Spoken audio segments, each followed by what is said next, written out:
Alright, guys, so we have multiple disasters happening simultaneously, and they're all signs that the US tariffs are backfiring in real time. Now, this is your emissary of the end times, and we need to talk about the trouble that's brewing in the US economy that is going to affect the world. Now, whatever Trump has in mind doesn't matter anymore. His trade war is overreaching, and it's threatening the stability of not just the US but the global economy as well. Now, the first casualty is the US bond market. The value of US debt collapsed immediately after the CPI report. US inflation is just too hot. Now, the idea of the Fed reaching 2% is laughable, especially when everything the US government does is inflationary. Now, this isn't good. Remember what US bonds are supposed to be. They are supposed to be borrowing assets that hold their face value and hardly fluctuate in price, but it's now moving around like some volatile stock. And if you're a holder of US debt, you have a big dilemma. If you don't sell it now, its value could collapse further when you really need the money. But hold it to maturity, inflation could rise further, and you lose money in real terms. Headline CPI has rebounded back to 3%, the most in 6 months. Consumer prices have risen again by 0.5% in January. Core inflation is also a disaster. Stripping away food and energy, inflation is staying stubborn at 3.3% since June last year. In other words, the Federal Reserve is losing the inflation fight. Volatility for US bonds isn't good. Countries and investors, they hold US debt because they want the value to stay constant and just get the interest payments. But how is that even possible when you have inflation expectations and in reality rising like never before? And here's how ridiculous the situation has become. In late January, the market expected the Fed to cut at least twice by year's end. But look at where we are now. If power cuts once, we would be lucky enough to just take it. The problem the bond market faces is uncertainty. Now, we have Trump making scary statements in the Middle East, and his tariff war is making things worse. Tariffs are basically a tax on consumers, and to them, it's the exact same thing as inflation. You pay more money for the exact same product. Your dollars are now worth less. Now, take the steel tariffs for example. A 25% tariff on steel imports means the cost of everything made with it, especially cars, will go up. It isn't difficult to understand this. And if Trump goes pedal to the metal with his tariffs, the middle class will get decimated. The bottom 40% of households will suffer an equivalent tax of over 5% of their income. For people in the middle class, the hit will be over 4%. This will be an additional inflation tax that no one is really talking about. It won't hurt the top 20%, especially if you're at the very top of the pyramid. But for the consumer class, for everyone else, this will destroy their ability to buy stuff. It is as good as inflation to them. And this will make the Fed's inflation fight even harder. It's going to be impossible for Powell to cut rates when prices continue to stay sticky or even go up. However, by not lowering interest rates, the Fed, they'll be risking pushing the US economy off a cliff. The biggest indicator is already flashing big warning signals that we can't ignore. The moment the hot CPI print was released, we saw bond yields flying to the moon. The critical 10-year flew up by 10 basis points within minutes after release. And this shows how much investors they distrust the current US bond market. They are demanding a higher return to hold US paper because the inflation crisis isn't solved yet. We have to pedal back to Trump's trade war once again. He has imposed a 10% additional tariff on Chinese goods. Now that's bad enough because consumer prices would directly rise, but his tax on steel and aluminum raises a big issue.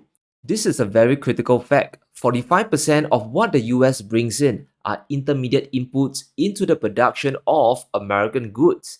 Take a Tesla EV for example.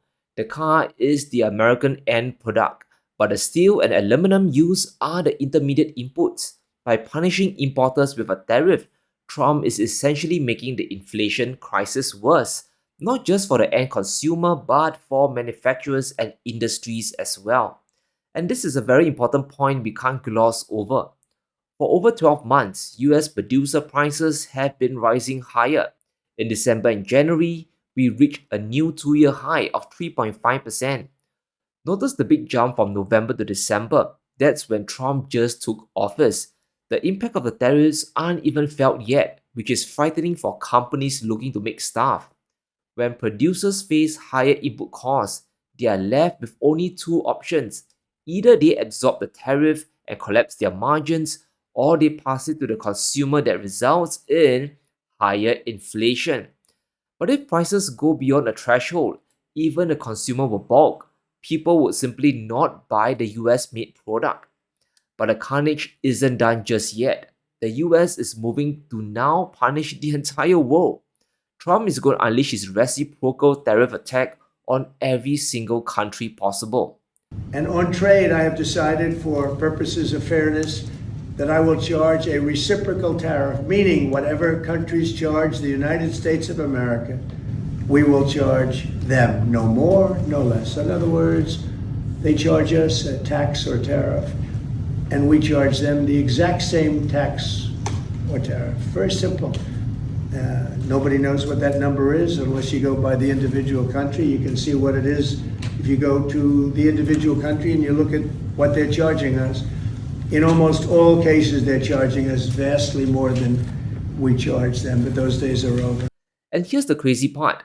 Trump still doesn't believe that tariffs will boomerang back on the US consumer. He still thinks that it's China and other countries and other exporters that pay the import tax. Long term, it's gonna make our country a fortune. So Americans should prepare for some short-term pain. No, possibly. you said that. I didn't say that. Well, if the prices go up, Let's see what happens. Nobody really knows what is going to happen. Now, to most of us, a reciprocal tariff sounds fair. If a country taxes your imports by 20%, you can counter tariff them by 20% as well. At the end of the day, consumers on both sides suffer. But Trump has a crazy definition for reciprocal tariff. He has broadened it so wide that every country in the world is under the radar. And here's what he wrote.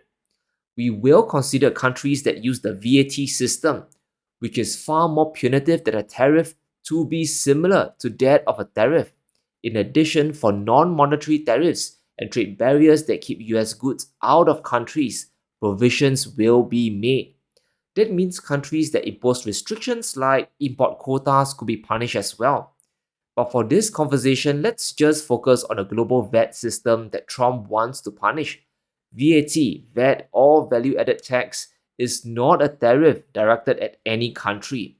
It's basically a sales tax governments around the world they impose on every single transaction on consumers. It's about getting revenue from buyers when someone makes a purchase. Almost every country on earth, they have some form of VAT. Now in Singapore, our VAT is known as GST and it's around 9%. Now Trump's knowledge gap is going to hurt the global economy for nothing. So if you think your country is going to sit out this trade war, you better think again. Trump really wants to reform the US economy in the most radical way possible. And let's quantify the damage.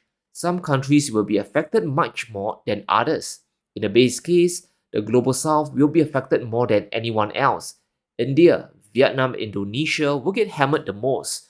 US tariffs on their products could rise by 10% or more. They impose the biggest tariffs on US goods, so they would get hurt the most by reciprocal tariffs. However, when you add in the VAT, suddenly the picture changes a lot.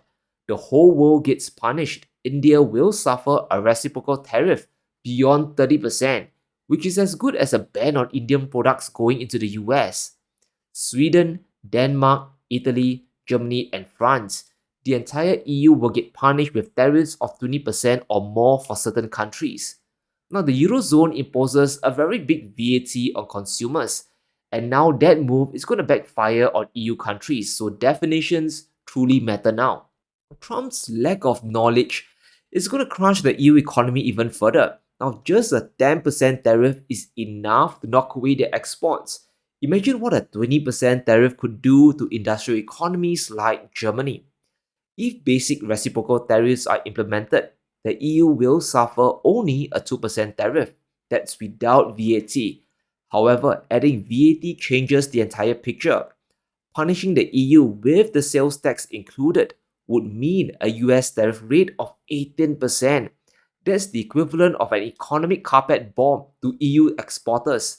Only tariffs on India and Indonesia would be higher than the Eurozone. So the madness isn't over just yet. And if you have all your economic textbooks, you just throw it into the bin. And if you're an economics professor, you'll probably be tearing your hair out right now. You look like me. Because Trump is rewriting the laws of modern trade. We are all part of his apprentice show, and the world is fired. But make no mistake here, guys. This isn't good for the US economy. It will eventually boomerang back. It will spike inflation in the US and hurt the American industrial base. Ford CEO is already sounding the alarm bells. Jim Farley is panicking after Trump imposed his crazy 25% tariff on steel. It would affect Canadian and Mexican exports of steel to the US. In other words, his auto company Ford will have to endure higher input costs just from the steel alone. And if Trump persists with his 25% tariff on Mexico and Canada, Ford will have to bring production back to the US. You have a legacy automaker burdened with more expensive raw materials, expensive labor, plus higher energy prices. It would be impossible to compete, especially with China and the world. Well, look, Phil, as you said, if this persists, this tariff persisted with Mexico and Canada, it would mean billions of losses for the domestic car industry, huge impact for jobs in the US. And the administration knows that, as well as congressional leaders. Ford is a very good example of the entire US manufacturing supply chain. It is in shambles. Trying to tariff the world before sorting that out is a lose-lose proposition.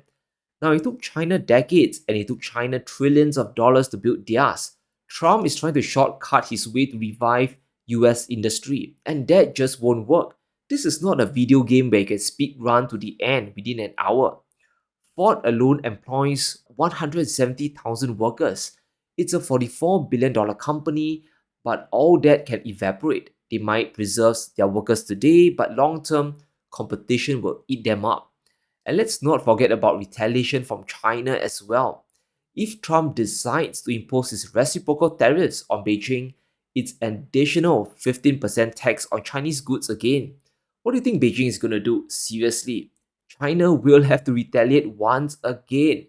Now, last time it was on US LNG, and a few days ago it was on US cars. But regardless of what China does, a ton of US jobs are on the line. Exports to China support nearly 1 million American jobs, and these are the states that will suffer the most. We have 126,000 jobs in California, 90,000 jobs in Texas, and 54,000 jobs in Illinois. Across the US Rust Belt, more than 300,000 jobs would be compromised. And these are mainly manufacturing jobs as well. Trump's trade war is going to put a ton of jobs on the line. And this is just the risk from China. We haven't even factored in Mexico or Canada and their potential impacts. So sit back and hang tight, guys. A lot of things in the global economy, they're starting to implode. US bonds are in trouble, the trade war is escalating, and US manufacturing is starting to raise the white flag. But let me know what you think. Will Trump punish the world further? And who else would buy US bonds today? Let me know in the comments below. Stay safe. Be sure to smash the like button and subscribe as we navigate through these crazy times.